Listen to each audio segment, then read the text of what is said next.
Welcome to the deep dive. Today, we're taking a pretty big leap, actually, far into the future. Yeah, way out there. We're looking at the year 3280. Exactly, 3280. And this isn't just random guessing. It's based on an incredibly detailed vision. From a blog post, right? Life in 3280. Right. Inside the Dome Cities, Cyborg, Aristocracy, and the Galactic Peace We Never Imagined. Quite the title. It really is. And the mind behind it is Srinidhi Ranganathan. The article even calls him the human AI and digital marketing legend. Yeah, that's quite a moniker.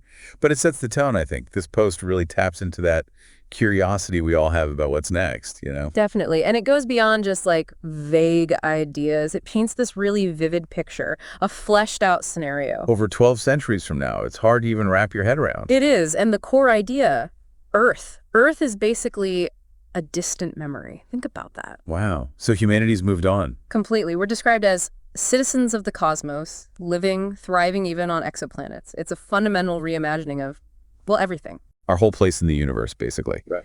And the blog post doesn't just leave it there. It starts filling in details immediately. Things like advanced architectural ingenuity. And interspecies diplomacy.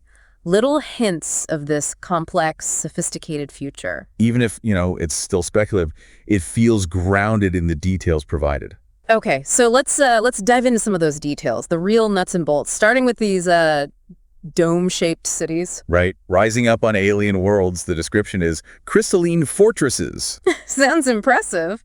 But they're more than just buildings, aren't they? They're called self-sustaining ecosystems. Yeah, capable of supporting life all on their own. The ambition there is just incredible, creating totally controlled environments, potentially anywhere. It implies like total mastery over biology, atmosphere, Right. replicating Earth conditions. But, and this is key, the blog post says access isn't universal. Ah, right. It's reserved for the societal elite. Exactly. Those with wealth, influence, and the secrets of planetary governance.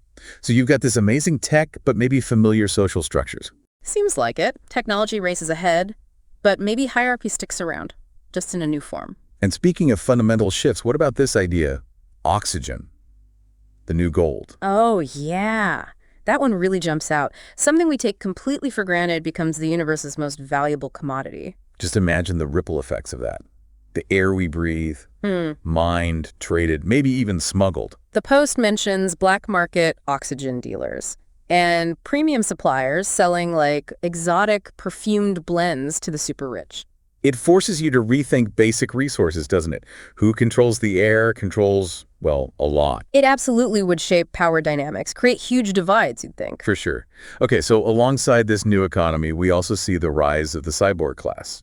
Right, and this isn't just robots. It's part human, part machine hybrids, intelligent hybrids. Described as the backbone of the workforce, doing all sorts of jobs for the elite living in those domes. What's interesting there is the potential range, The Post hints some cyborgs might have advanced consciousness and upgrades, maybe living better than many humans today. That suggests a really complex social structure, blurring lines between human and machine, maybe even different classes of cyborgs. Raises a ton of ethical questions. Definitely. And then you've got these almost mythic figures, the immortal commanders. Living in space palaces, having apparently conquered death through things like nanotech and gene editing. Ruling entire galaxies from orbit. What does that even mean for governance, having potentially ageless rulers? That's a huge question, isn't it? Does near immortality bring wisdom and stability, or stagnation and entrenched power? The Post says they command fleets, economies, even time itself, whatever that implies. A level of control that's just hard to grasp. Mind-boggling. Okay, changing gears a bit, there's this mystical element too, ancient prophecies being fulfilled. Yeah, the contact with alien civilizations part, it mentions the Vandamen, these seers whose predictions about meeting aliens came true. That adds a whole different layer, doesn't it? Suggests these encounters were peaceful and strategic. Leading to a new cosmic order. So humanity isn't alone, and our understanding of the universe has fundamentally shifted. Makes you really curious about these other civilizations and the nature of these strategic relationships. Peaceful, but strategic. And how do people get around in this vast future? Apparently, everything is water-powered. That's right. Planetary cruisers that float like swans. Interstellar shuttles powered by hydrogen-split water cells. It sounds incredibly clean and efficient. No emissions, no noise, just fluid motion across the stars. Almost utopian travel. It implies a massive breakthrough in energy. harnessing hydrogen power safely and effectively on a huge scale. A stark contrast to our current worries. Totally. Okay, finally, the blog touches on the lives of the super elite within this structure. Yeah. Cyborg billionaires. Ah, yes, living lives of unimaginable luxury. Private domes, personal starships. Near immortality, with their consciousness backed up somewhere. It sounds almost like a simulation, but real. It really highlights the potential for extreme inequality, doesn't it? Oh, Lavish parties, AI-enhanced conversations.